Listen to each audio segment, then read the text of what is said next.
Thank you very much. Are we hugging? Thank you very much for the very kind words. Oh, wow.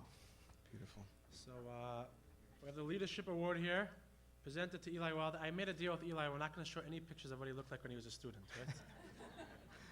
We're going to get the approval.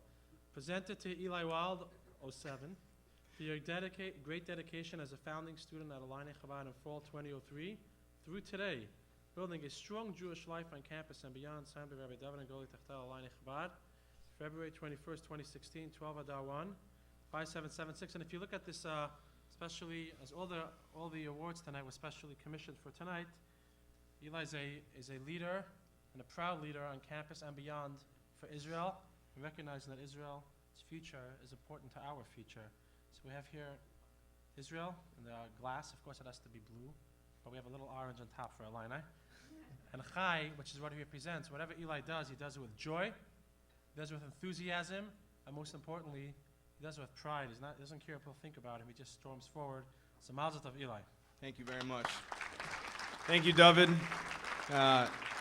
If I had known of your knack for color coordination when I was in college, I think I wouldn't have dressed like such a hippie, exactly. So thank you for not showing those pictures. But really, I want to thank everyone for being here tonight. I want to thank Rabbi David. You know, through my work at AIPAC, I've spoken after senators, after political luminaries, after lots of people who have impressive biographies. But really, following Rabbi David is a pretty daunting task. And I'm not saying you should quit your day job, but the second that you decide that you want to run for Congress, I'll be the first person to volunteer to be your campaign manager. So thank you to Rabbi David. Really, what a special evening. You said I have 45 minutes, right? Is that correct? No, I promise I will be brief. I just want to share a few quick thank yous to people who have meant a lot in my lifetime, and then a very brief story as well. First, I want to thank Joel Holland for everything that he does to charge up the next generation, get them passionate about the University of Illinois Chabad. He's doing a tremendous job here in Chicago to really get people passionate about this cause. So thank you to Joel. And happy birthday, by the way. Joel's birthday's in 2 days. I want to thank Bill Silverstein, who's the chairman of JUF, and someone who has become a very important and cherished mentor to me. And not only to me, but is the absolute gold standard here in the Chicagoland community for what it means to be a mensch, a leader, and a philanthropist. So thank you to Bill and to Karen for everything that you're doing to bolster our community. I want to thank Dr. Richard Herman. Really, just an unbelievable thank you for everything that we did together. It feels sort of strange to take the credit for the work that we did together. And I'll just say, I know that this is kind of a bold statement, but if every university administrator and if every chancellor across the United States has the integrity that you had when you were on campus, I don't think that we would be dealing with these BDS issues across the United States.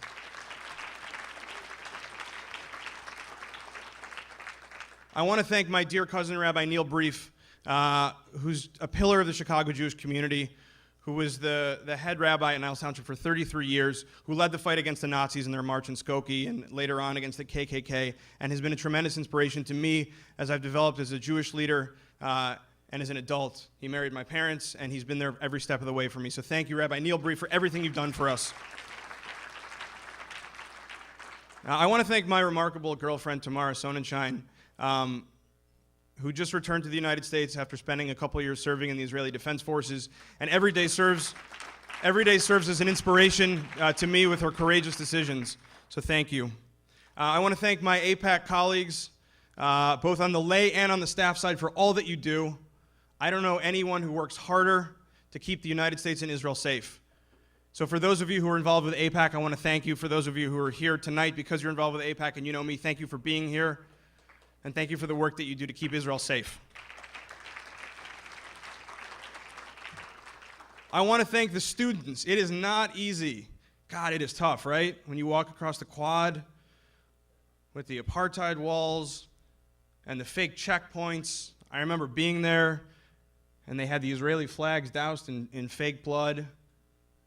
It's really rough to be a student on campus right now, and I know how difficult it is, and I know the courage and the integrity and the perseverance that it takes in order to fight back against that. So thank you to the current students and the graduating class for everything that you're doing. And I want to thank Rabbi David and Goldie. I remember that first year, those first months in that tiny apartment on California, and I had really long hair, and I was draped in hemp and tie-dye. And David would call me at like 7 in the morning, and I'd be like, oh my God. And I remember I'd walk by Jimmy John's on the way. I was like, should I just go there, or should I do the Chabad thing? Should I do the minyan? And I remember choosing Chabad, and I remember making the right decision every time. But the work that they've done on campus, you know, I work at AIPAC, and we spend a lot of time talking about both the past and the present and the future of Jewish communities around the world in Israel. And I think that we spend so much time thinking about how quickly Jewish communities across the world have been destroyed. But we rarely focus on how quickly Jewish communities around the world have been built. 13 years. Look what's been done. 13 years a Jewish community has been built.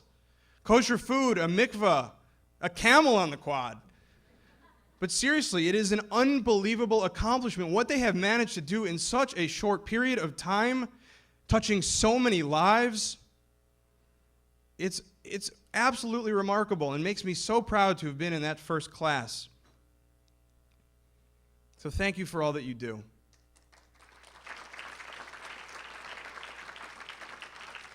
And thank you also for not showing the pictures. You know, I know that everyone is always afraid that their mom is going to take out the baby pictures. And for me, I was like, all right, show the baby pictures. But the pictures of me freshman year, that's like way more embarrassing. So thank you. And finally, I want to thank my parents. I want to thank Jack and Laura Wald.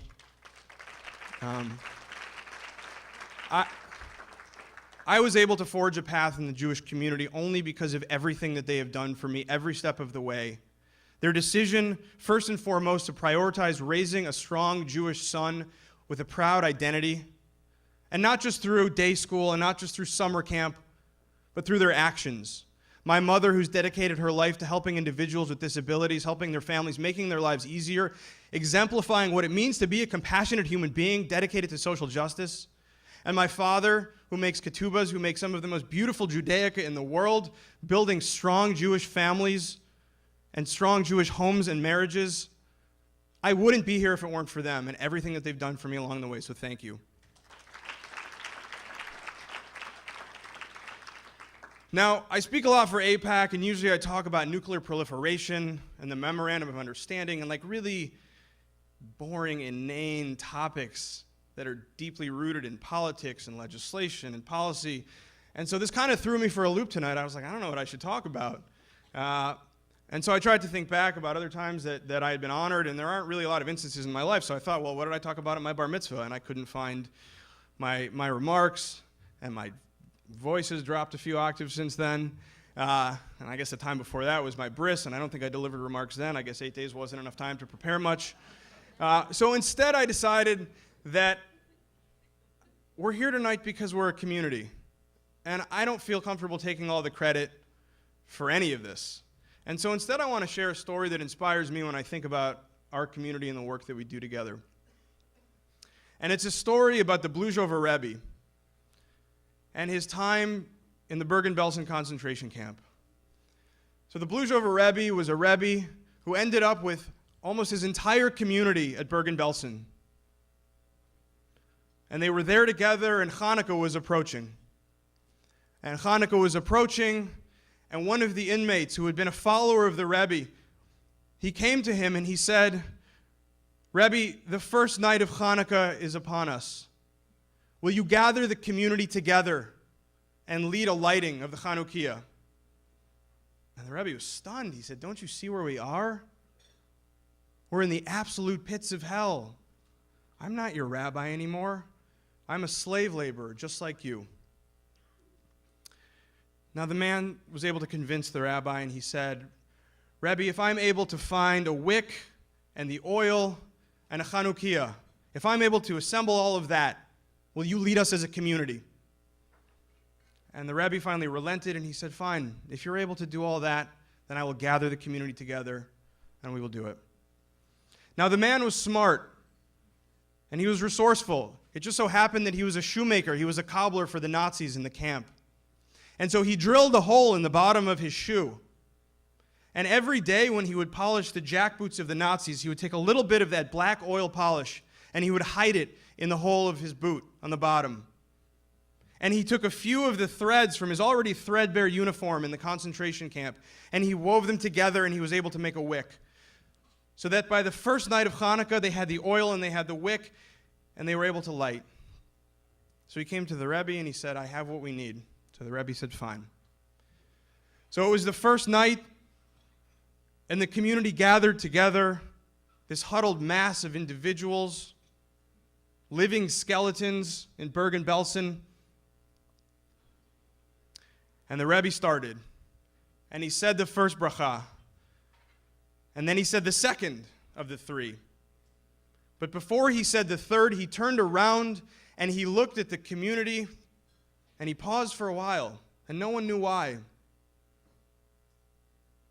And finally, with immense fervor after a few minutes, he turned around and he recited the third blessing.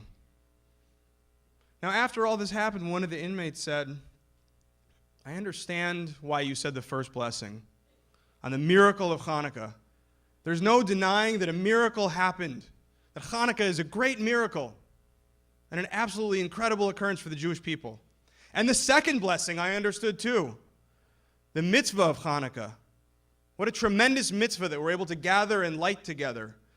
But the third blessing, the Shehechianu, which thanks God for our surroundings and for bringing us to this time and this place together, he said, it just doesn't make sense to me. Don't you see where we are? We're in the absolute pit of hell. This is the end of our people. How could you possibly thank God for bringing us here together?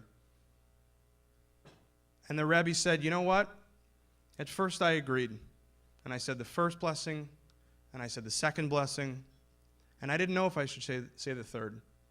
But when I thought about it, I thought about the surroundings, and I realized that my joy and my ability to proceed was not with the surroundings, but rather with the people surrounding me. From that, I was able to draw the appropriate energy and strength in order to say that blessing.